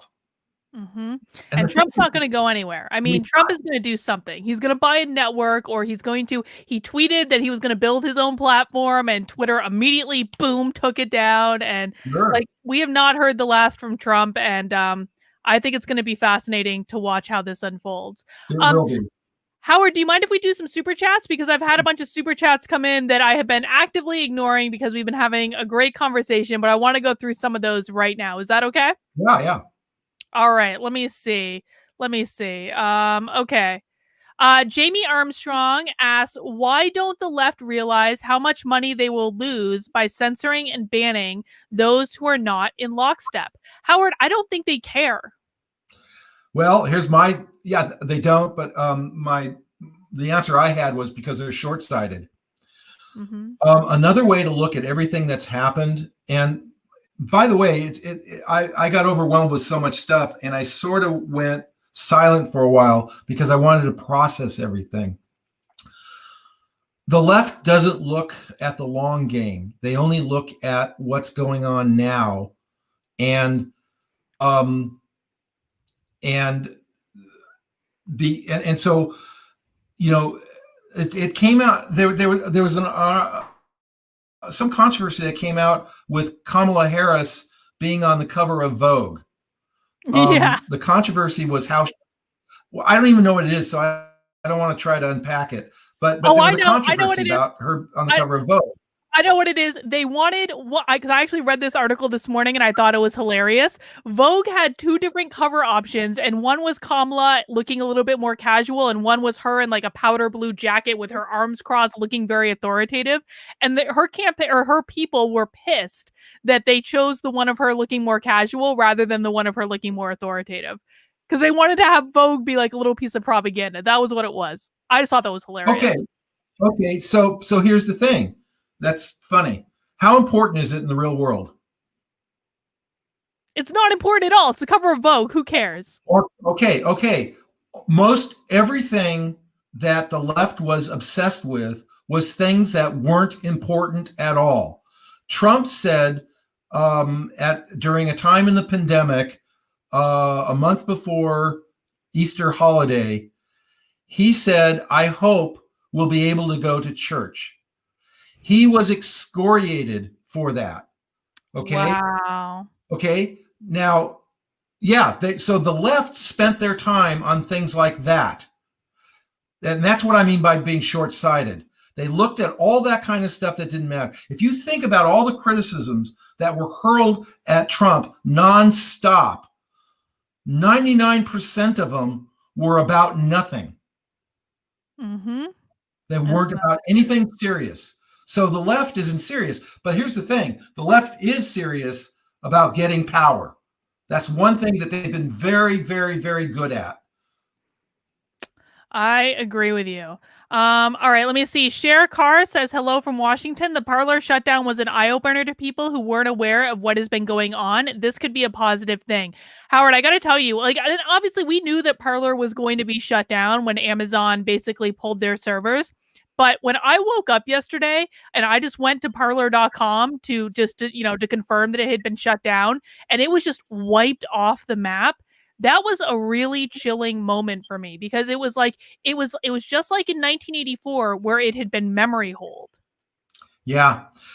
You know something? How many times have we either said it or winked at it? The other side overplayed their hand. Mhm. They're in power. They're drunk with power. We won. We're going to do this. There's a new sheriff in town. The people are going to be woke now because they have to be woke. And so Parler. And there's a lot of people who are sympathetic to that group who looked at that and said, "What? Wait, is that what it meant?" Now if we want to, we can say, "Yeah, we told you so." I would say it just like that. We told you so. Yeah, but Trump did this. No. But Trump never came close to doing any. You may dislike him, but he held to your rights better than anybody ever would have. But now, from the left, and you like the left ideas, they may be coming for you next. Mhm. Now, of course, that sounds crazy, right? That sounds, like I've got a tinfoil hat or something. But I'm saying it, very boldly right now on your platform. That's where this is going, unless we turn it around. Yep. You're done. You're canceled. You're not only canceled, you never existed. Yep. And there are people on the left that are being banned on Twitter in this massive purge as well. It is not all just people on the right. There are people on the left that this is happening to as well. So this isn't even theoretical. We are very literally on the slippery slope right now. So that overplayed hand may just be the ticket.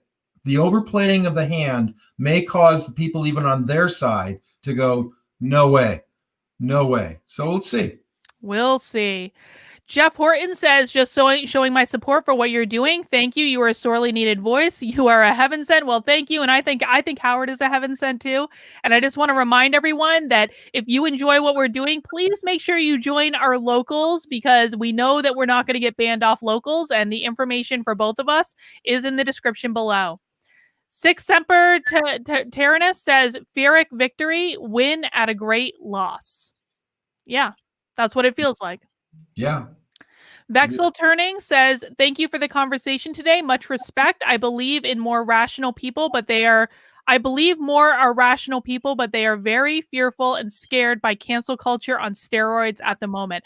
I totally agree. I think a lot of people are scared. I mean, I have not felt this much stress in my life, Howard, Yeah. like as in like the last week. Well, let me spin that. How's anything going to get done unless they are scared about it? Yeah. I think that's a very fair point. I mean, here's the thing. I mean, I've sort of pointed a finger at myself. I don't want to come off as paranoid. I don't want to come off as the sky is falling. For obvious reasons. And yet, how are you going to motivate people to take this seriously unless they are terrified of what this all meant? Mm-hmm. And so, I want them to be. I don't want them to go crazy because of it. I just want them to take it seriously enough to see what's going on. All you have to do is see. And if you see what it is, the rest will fall into place. Mm-hmm.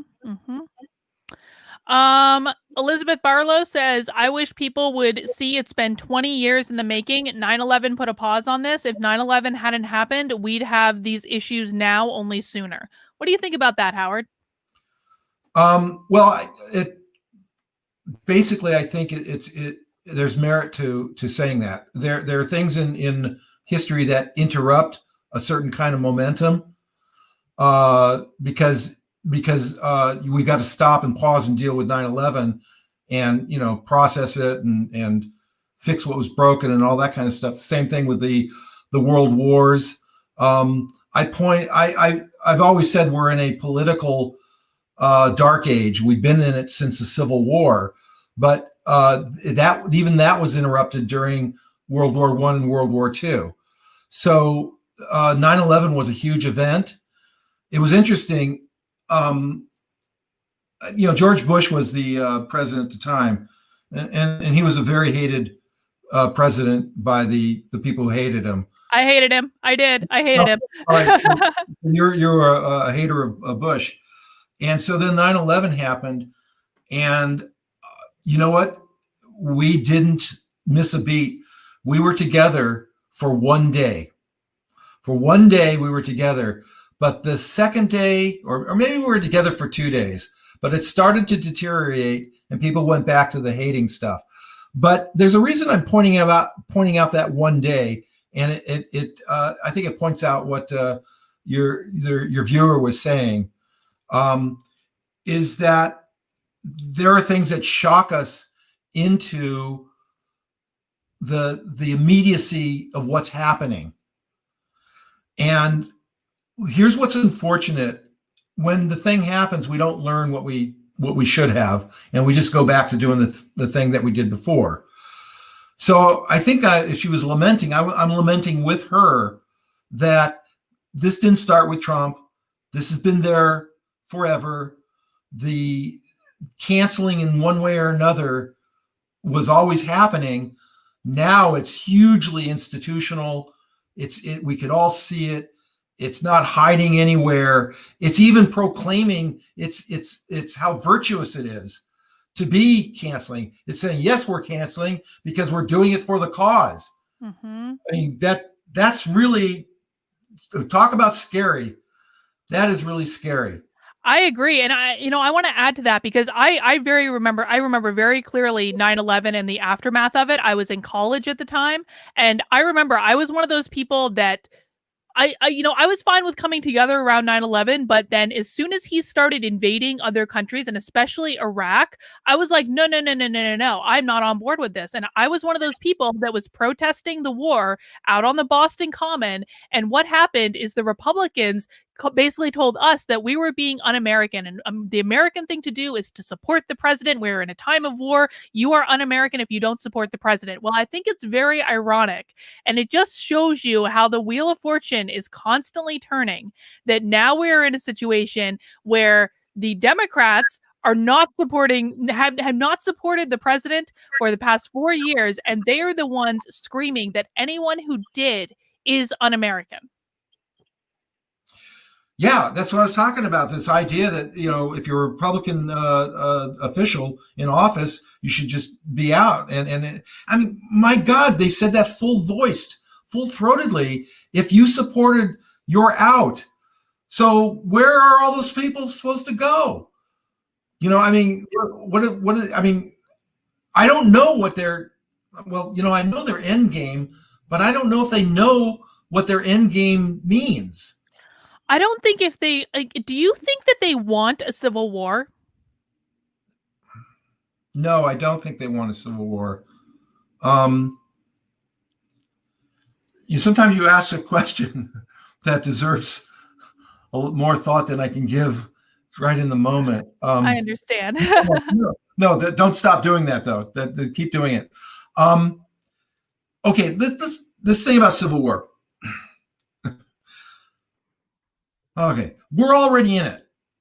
Okay, we're in a civil war. Okay, I guess when people say that, do they mean guns in the streets? On that level, we're sort of already in it. I mean, there's sparks of just the combative, Civil War stuff. You saw it you saw it in the cities that were burning down over the summer. You saw it at the Capitol building. So, I guess, what do people mean by civil war? That there's going to be the Army of the Potomac and the Army of North Virginia? Is that what they mean by a civil? There'll be another one of those? Well, let me do this next super chat because that actually speaks directly to this topic. Brother Bro Vet says that he is an advocate for peaceful separation. See Forward Observer on YouTube, videos entitled Civil War II, Who Will Win? This is the fourth generation warfare today. I've heard a lot of people talking about how maybe this is just time for the two different sides in this country to go their separate ways. I want to tell you what I've been thinking about that.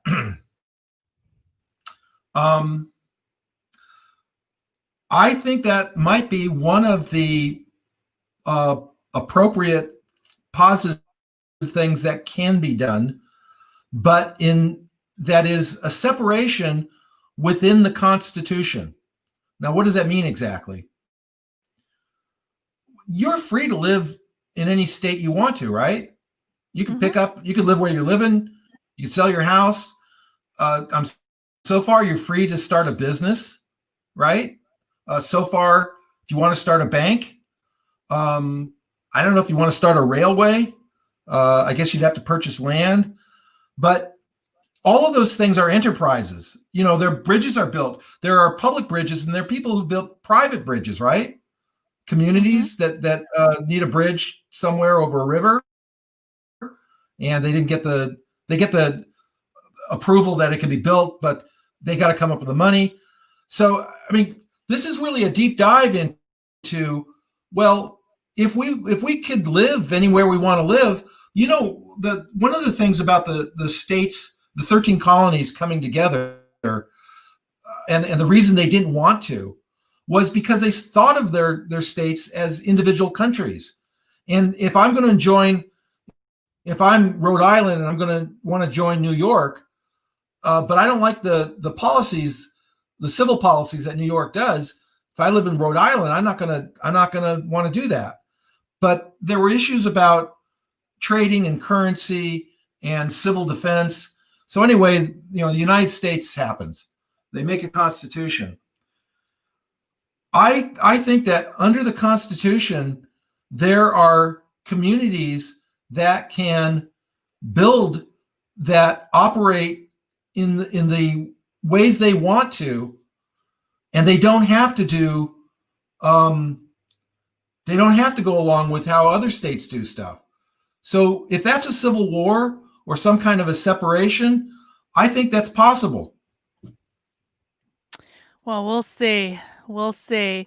Um, Maggie McDuff says, with free speech effectively gone, how do we expect the economically and socially targeted to react, seeing opportunity as a threat? So first off, I want to emphasize free speech is not gone.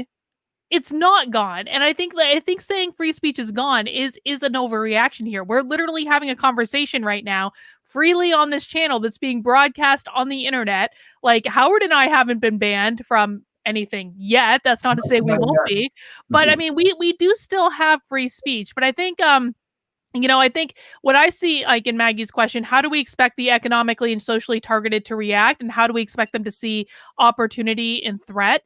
I mean, my position on this, and this is actually something that I write about in my book, is that we always have the choice to see the opportunity or to see the struggle, the obstacle, whatever that might be. We have a choice in how we look at absolutely every single situation. And so how do I expect people who are being threatened right now to see opportunity in this situation? Well, they have to make the choice to. They have to say, I have a desire to see an opportunity in this that is stronger than my desire to feel threatened in this situation. What do you think, Howard? Absolutely. Well, I had the same knee-jerk reaction that you did. Like if free speech is gone, it's not gone. But if I could comment on what I believe she meant, if it does get gone, right now we have it. However we're struggling for it, wherever platforms we have, and what we're doing, it will be the ways we keep it from going gone. Okay, but she's correct. If it gets gone, we're done. It means the only thing we really have as any kind of community of a civilized, functioning, hopeful way is only through free speech. It's the first it's the First Amendment to the Constitution. So I'm agreeing with her, the importance of it, but it's not gone. It's not far from being gone, but it would be gone if we didn't turn things around. And that's my response to what she said. All right. Viking Insane says you can reason with the left by being, or can you reason with the left by being sensible? Please explain why they haven't been listening to the sensible conservatives for years. Some prefer to be a part of the group and not think for themselves. I guess my answer to can you really reason with the left if they're not being sensible is that I think there are a lot of sensible people on the left who simply are not paying attention. And I think, this goes back to some of the conversations, Howard, you and I had at the beginning, which is why did I have Trump derangement syndrome for 2 years? Because I was really busy with other parts of life and I wasn't paying attention and I was being lazy about the news I was consuming. It wasn't that I wasn't sensible. It wasn't that I couldn't be reasoned with. It's that I was being lazy effectively. Yeah. Again, another a critical point with the reason they won't listen to you is you've been labeled as some kind of horrible person, and you could put in the additional adjectives that describe you as a horrible person. So why would I want to listen to a horrible person? The article that I wrote that I encourage you to read has a thought exercise in it, and the thought exercise is to ask somebody that you disagree with, what am I projecting about you that's wrong? Imagine you telling somebody, I'd like to talk with you, but before I start, what don't I understand about you? Mm-hmm.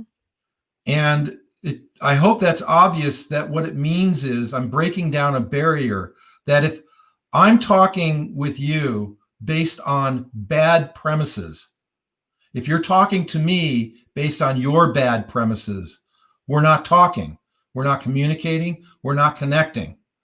That's what's been happening in our society for at least 100 years. Okay. I'm thrilled that Trump got elected. Whether you like him or not, he's the one that pointed a spotlight on what I'm talking about right now. That's the other thing. It really gets me that people don't understand the essence of what he did, even if they can identify some specific thing they don't like about him. We have ridiculous premises about each other. We have unfair and unbased ways of looking at somebody before we even know who they are. If, it's a big if, and people have to be trained to do it. It doesn't come naturally. I talk to people on their communication skills all the time.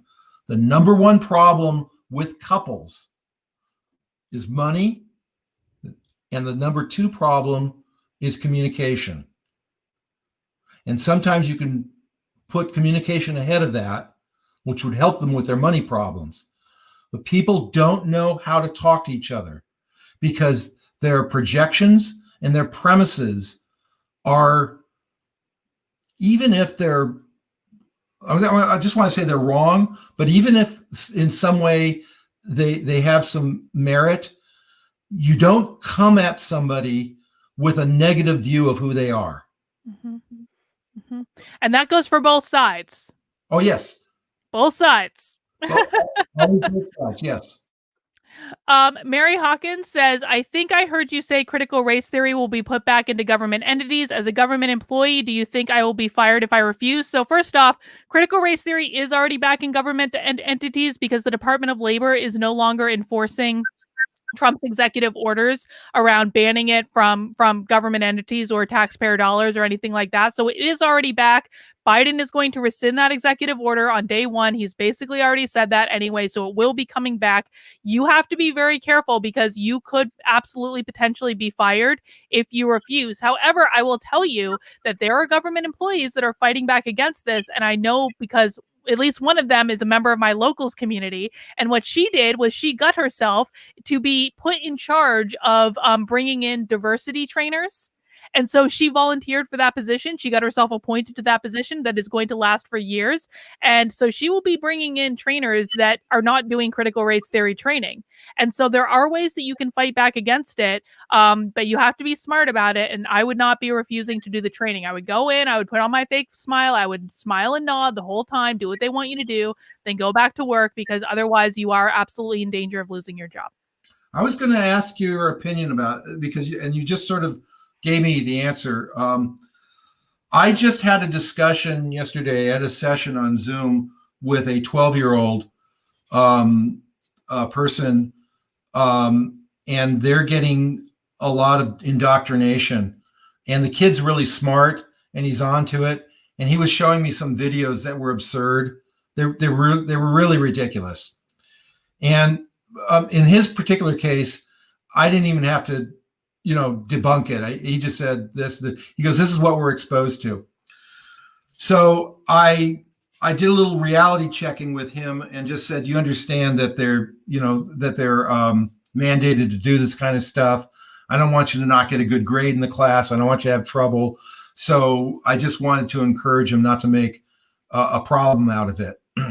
But I said, "I'm kind of with you, and this is where I get a little bit mischievous, a little." You could tweak me, and it's like, okay, I'll go there with you. I said, we did a role play, and it was a very instructive role play. And I said, well, what if your teacher says this? And then, he gave a response. It was kind of immature. And I said, well, here's a better response. And the responses I was giving him was saying, I understand, the bullet points of being respectful to people and this and this and this and this. But by doing that, doesn't it? And then I pointed out the side part where, isn't it demeaning to the people? You can sometimes show where there's the fallacy in what they're trying to do. And whether he actually does this, it was still a good exercise to do. So I guess I still want to get to my question here. So if you go to the meeting, do you think you should just stay shut, nod your head, and smile? Not, or do you think that you can ask certain kinds of questions, not to humiliate the presenter, but to sort of plant a seed, identifying that you definitely want people to treat each other well, and can people do something in the cause of treating something well, and it winds up backfiring and causing even a worse problem if they Yes. hadn't done it. Is that a Yeah. fair thing to do?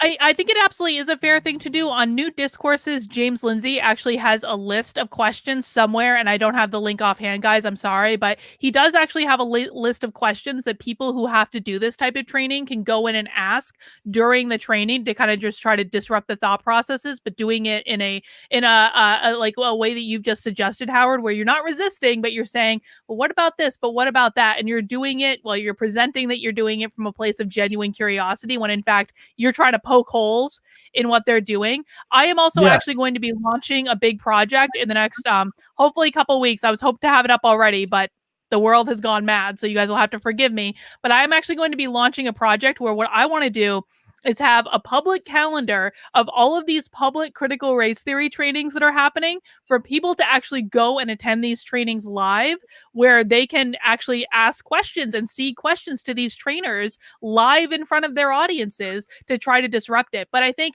the reason in the work environment that I'm a little nervous right now about people kind of pushing too hard is things are just so tense right now. Now, does that mean it'll be that way forever? No, I don't think so.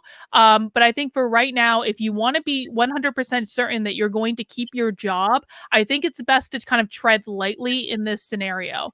And everyone has to be their own best judge of what will be allowed in their organization. I can tell you that there are a lot of like very large corporations that are coming out right now and actively defunding actually like taking contributions away to the candidates who objected to the electoral college vote, which to me tells me that if they're going to overreact on that, they're going to overreact on other things. And I don't want to see people be a martyr to this to lose their jobs. I want them to still have their jobs and to have that financial security and to be able to go into situations smart and develop an exit strategy.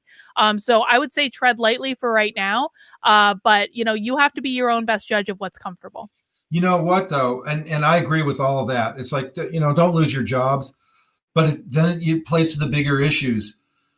Why don't you start your own company that doesn't go do all that nonsense? There was groups of people who want to build widgets and build them well and keep their staff safe. Companies that move away from this is more the answer than how to navigate with companies that are doing it. Right now, you have to navigate with the companies doing it, but wouldn't it be better if these companies evolved, new companies came on and didn't buy into all that stuff? Yeah, I totally agree with that. And I think, to be frank, we know that critical race theory is not effective in organizations. So I think that it only makes sense that we're probably going to see more of that moving forward, simply because the companies that are bringing this in and trying to make it a part of their culture, they're going to start failing. They're Oh, yeah. 100% going to start failing. And so I think we're going to see this being played out over the next several years because companies don't fail overnight. It's a long, slow decline. Yeah, I agree.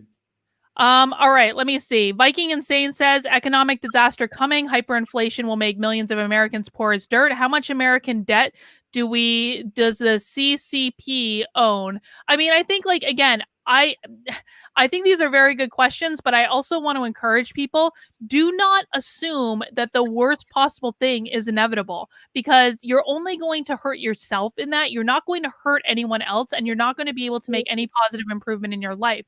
There are still people throughout the pandemic, when all these businesses were shut down, that started their own business, that started a new venture, that moved to a new job. There's always opportunity for success, but you have to be the one to see that. Let's see. Sorry, Howard. We just got a couple more super chats. I want to make sure we're getting through all of them. I know we've been going a couple hours.